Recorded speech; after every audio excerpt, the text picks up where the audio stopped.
ചട്പടാക് ടം ടം, ചട്പടാക് ടം ടം. നോക്കൂ, ഈ വസ്ത്രം ഇപ്പോൾ മാന്ത്രികമായി. എന്നാൽ അമ്മ ഇത് കറുത്തതല്ലേ?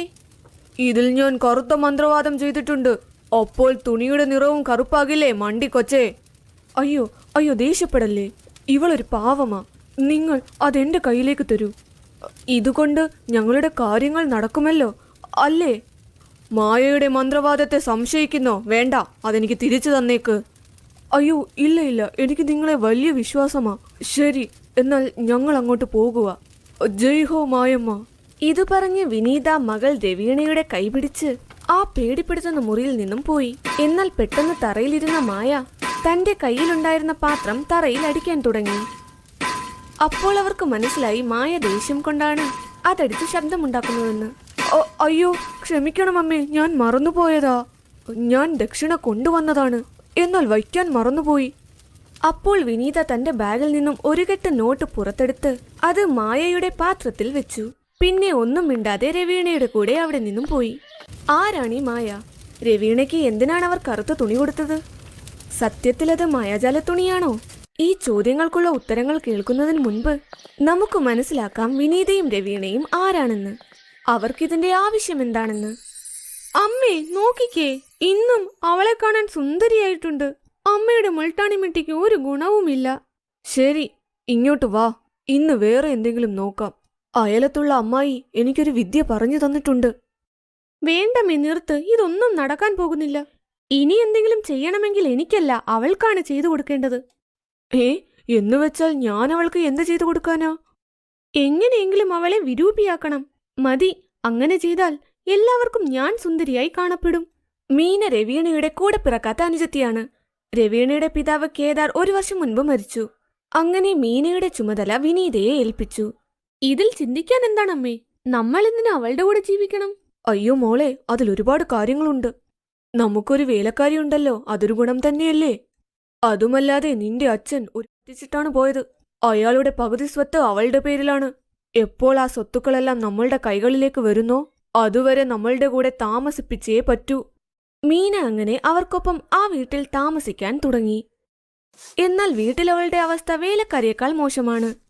അവൾ ദിവസവും ഒരുപാട് ജോലി ചെയ്യണം. എന്നാൽ പകരം അവൾക്ക് പഴകിയ ഭക്ഷണം പോലും കിട്ടില്ല. ഇങ്ങനെയൊരു അവസ്ഥ ഉണ്ടാകുമെന്ന് അവൾ പ്രതീക്ഷിച്ചതേയില്ല. ഇങ്ങനെയൊക്കെയായിരുന്നാലും മീന ശ്രദ്ധിക്കുമായിരുന്നു തന്റെ സൗന്ദര്യം എല്ലാവരും വർണ്ണിക്കുന്നത്. എന്നാൽ ഇത് രവീണയുടെ തലയിൽ ഒരു മുൾക്കിരീടം പോലെയായിരുന്നു.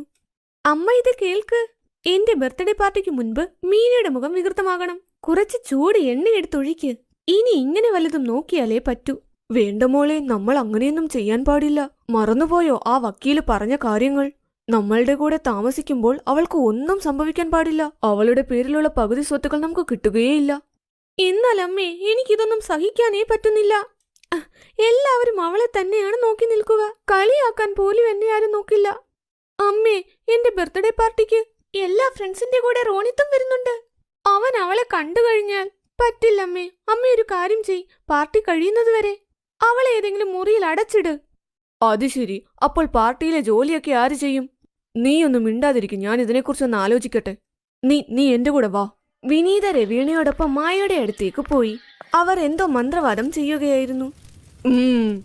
നിനക്കറിയാമല്ലോ, നിന്റെ വളർത്തുമകളുടെ നേരെ മാന്ത്രിക വിദ്യ ചെയ്ത് അവളെ വിരൂപയാക്കാൻ പറ്റുമെന്ന്. ശരിയാക്കി തരാം, പക്ഷേ ദക്ഷിണ കൂടുതലായിരിക്കും. അതിനെക്കുറിച്ച് വിഷമിക്കണ്ട മായേ. നിങ്ങൾക്ക് നിങ്ങളുടെ ദക്ഷിണ ഞാൻ തരും. എന്നാൽ നിങ്ങൾ ചെയ്യുന്ന മാന്ത്രികത്തിൽ മീന വിരൂപയായി മാറണം. എന്നാൽ എൻ്റെ രവീണ വളരെ സുന്ദരിയായി കാണപ്പെടണം. ശരിക്കും ഒരു മാലാഖയെ പോലെ തോന്നിക്കണം. ശരി, ഞാൻ പറയുന്നത് ശ്രദ്ധിച്ചു കേൾക്കൂ. ഞാൻ മാന്ത്രികം ചെയ്തു വെച്ചിരിക്കുന്ന ഒരു തുണി നിങ്ങൾക്ക് തരാം.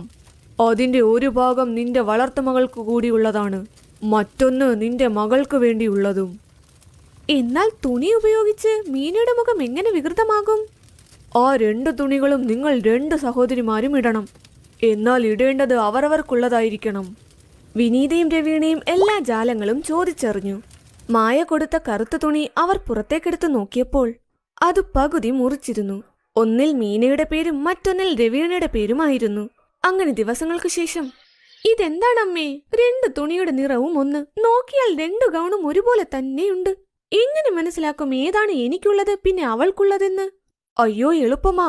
ഇവിടെ നോക്ക്, നിന്റെ ഗൗണിൽ സ്വർണ്ണ ബട്ടണാണ് വെച്ചിരിക്കുന്നത്. ആ വൃത്തികെട്ടവളുടെ ഗൗണിൽ വെള്ളിയും. ഇതനുസരിച്ച് 2 തുണികളുടെ അടിയിലും കറുത്ത തുണി വെച്ചിട്ടുണ്ട്.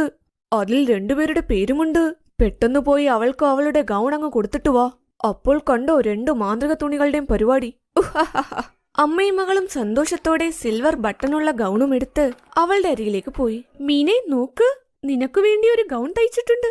വൈകിട്ടത്തെ പാർട്ടിക്ക് ഇതിട്ടോളൂ. വേണ്ട ചേച്ചി, ഇത് വിലയുള്ളതാണെന്ന് തോന്നുന്നു. ഇത് ചേച്ചി ഇട്ടോ, ചേച്ചിക്ക് നന്നായിരിക്കും. ഇന്ന് ചേച്ചിയുടെ ബർത്ത്ഡേ അല്ലേ? എനിക്ക് എന്താണ്, ഞാൻ എന്തെങ്കിലും ഇട്ടോളാം. നിനക്ക് ഒരു തവണ പറഞ്ഞാലൊന്നും മനസ്സിലാവില്ലേ? എന്തു പറയുന്നു അതങ്ങ് ചെയ്താൽ മതി. നിന്റെ ജീവിതത്തിൽ ഇനി ഇത്രയും നല്ല ഗൗൺ നിനക്കിടാൻ പറ്റില്ല. എന്തു ചെയ്യാനാ, ഞങ്ങൾ കുറച്ച് ദയാലുക്കളായിപ്പോയി. എല്ലാ ആളുകളുടെയും മുൻപിൽ നീ ഈ പരുവത്തിൽ വന്നു നിന്നാൽ എല്ലാവരും ഞങ്ങളെ തെറ്റിദ്ധരിക്കും. പോയി പെട്ടെന്ന് ഈ ഗൗൺ ധരിച്ച് തയ്യാറാകു. മീനയ്ക്ക് ആ വസ്ത്രം ധരിക്കാൻ ഒട്ടും താല്പര്യമില്ല. കാരണം അവൾക്കറിയാം വിനീതയെ അത് സന്തോഷത്തോടെ നൽകിയതല്ലെന്ന്. പക്ഷേ എന്നാലും അവൾ അത് ധരിച്ചു. മറുവശത്ത് രവീണ വളരെ സന്തോഷവതിയായിരുന്നു. ഹാ, എന്റെ ഗോൾഡൻ ബട്ടണുള്ള ഗൗൺ. ഇത് ധരിച്ചാൽ ഞാനാകും ശരിക്കും ദേവതയെ പോലെ. പിന്നെ റോണി തെന്റേതുമാകും. പിന്നെ ആ മീനയുടെ സൗന്ദര്യമെല്ലാം നഷ്ടമാകും. ഇന്ന് നല്ല തമാശകളൊക്കെ നടക്കും. ഇങ്ങനെ ചിന്തിച്ചതിനു ശേഷം രവീണ തന്റെ ഗൗണുമെടുത്ത് ഒരുങ്ങാനായി പോയി. അയ്യോ റോണിത് മോനെ, നീ വന്നോ? രവീണ നിന്നെക്കുറിച്ചിപ്പോ ചോദിച്ചതേ ഉള്ളൂ. ആ, പക്ഷേ രവീണ എവിടെ ആന്റി? അവൾ തയ്യാറായിക്കൊണ്ടിരിക്കുകയാ. ശരിക്കും നല്ല രസമുണ്ട് കാണാൻ. എന്തു ഭംഗിയാ എന്റെ കൊച്ചിനെ കാണാൻ. അതുമല്ലാതെ ഇന്നത്തെ അവളുടെ ഗൗൺ, ഹാ ദേവതയെ പോലെയുണ്ട് അത് കാണാൻ. ഞാൻ പറയണ്ടല്ലോ, നിങ്ങൾ കാണാൻ പോകുകയല്ലേ? വിനീത പറഞ്ഞുകൊണ്ടേയിരുന്നു. എന്നാൽ രോഹിത്തിന്റെ ശ്രദ്ധ അവിടെയല്ലായിരുന്നു. അവന്റെ നോട്ടം ഒരു സ്ഥലത്തേക്ക് തന്നെയായിരുന്നു. അവൻ മാത്രമല്ല, അവിടെ വന്ന എല്ലാവരും ഒരു ദിശയിലേക്കാണ് നോക്കിയത്. വിനീതയും അത് കണ്ട് ആ ദിശയിലേക്ക് തന്നെ നോക്കിയപ്പോൾ, എന്റെ ദൈവമേ, ഇതെന്താ ഇത്? ഇവൾ നേരത്തെക്കാൾ സുന്ദരിയായല്ലോ. ഇതെങ്ങനെ സംഭവിച്ചു? ആന്റി, ആരാ ഇത്? ഇത്രയും സുന്ദരി ഞാൻ ഇതുവരെ കണ്ടിട്ടില്ല. അയ്യോ, ഇവൾ സുന്ദരിയൊന്നുമല്ല. നിങ്ങൾ രവീണ ഇതുവരെ കണ്ടില്ലല്ലോ, അതുകൊണ്ടാ ഇങ്ങനെ പറയുന്നത്. ഇത് ഞങ്ങളുടെ വീട്ടിലെ വേലക്കാരിയാ. ഇവളെ നോക്കണ്ട. മോൻ ഇവിടെ നിൽക്കും, ഞാൻ രവീണയെ വിളിച്ചോണ്ട് വരാം. അങ്ങനെ വിനീത രവീണയുടെ മുറിയിലേക്ക് പോയി. എന്നാൽ സാധനങ്ങളെല്ലാം താഴെ കിടക്കുകയായിരുന്നു. രവീണേ, എന്തു പറ്റി മോളെ? എന്തിനാ കരയുന്നത്? എപ്പോൾ രവീണ വിനീതയെ നോക്കിയോ, വിനീത പേടിച്ച് നിലവിളിക്കാൻ തുടങ്ങി. രവീണയുടെ മുഖത്ത് വലിയ രോമങ്ങൾ കിളിർത്തു. അവളുടെ കൈകളിലും രോമങ്ങൾ കിളിർത്തിരുന്നു. അവർ ചെയ്തതെല്ലാം അവർക്കു നേരെ തന്നെ വന്നു. പക്ഷേ ഇതെങ്ങനെ സംഭവിച്ചു? നിങ്ങളുടെ ആ ടൈലർ ഉണ്ടല്ലോ, അയാൾ തെറ്റായ വസ്ത്രത്തിൽ തെറ്റായ ബട്ടണാണ് വെച്ചത്. ഇവിടെ നോക്ക്, ഈ തുണിയിൽ മീനയുടെ പേരാണുള്ളത്. അത് നിങ്ങൾ എനിക്ക് തന്നു അമ്മേ.